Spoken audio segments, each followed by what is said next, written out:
அஜித் சாரோட favourite food உங்களுக்கு தெரியுமா?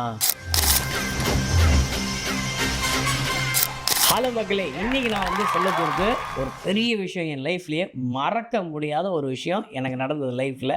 அது என்ன அப்படின்னா, நான் துபாய் போகும்போது அஜித் சாரை பார்க்கக்கூடிய ஒரு சூப்பரான ஒரு ஆப்பர்ச்சுனிட்டி, ஒரு வாய்ப்பு எனக்கு கிடச்சிது. அதை பற்றி தான் பார்க்க போகிறீங்க.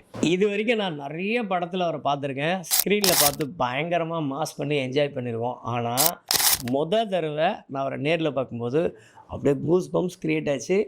கிட்ட நிற்கிறதுக்கே ஒரு மாதிரியான ஃபீலுங்க. அது எக்ஸ்பீரியன்ஸ் பண்ண தான் தெரியும். நான் அஜித் சாரை மீட் பண்ணதே பார்த்திங்கன்னா, ஒரு சின்ன பிரேக்கில் தான் பார்த்தேன். அவர் அவ்வளோ கார் ரேசிங், அந்த ப்ரெஷரு அதெல்லாம் தாண்டி ஒரு ஃபேன் மூமெண்ட்டை கனெக்ட் பண்ணணும்னு சொல்லிட்டு ரொம்ப சிம்பிளாக, ரொம்ப காமாக, ஜீரோ ஆட்டிடியூட்டில் என்கிட்ட பேசினார். அது பயங்கரமான ஒரு வைப். அஜித் சாரோட ஃபேவரட் ஃபுட் உங்களுக்கு தெரியுமா? அவருக்கு ரொம்ப பிடிச்சது வெஜிடேரியன் மீல்ஸ் தான். எல்லாத்துக்கும் மேலே அவருக்கு ரொம்ப ரொம்ப பிடிச்சது தயிர் சாதம் தான்.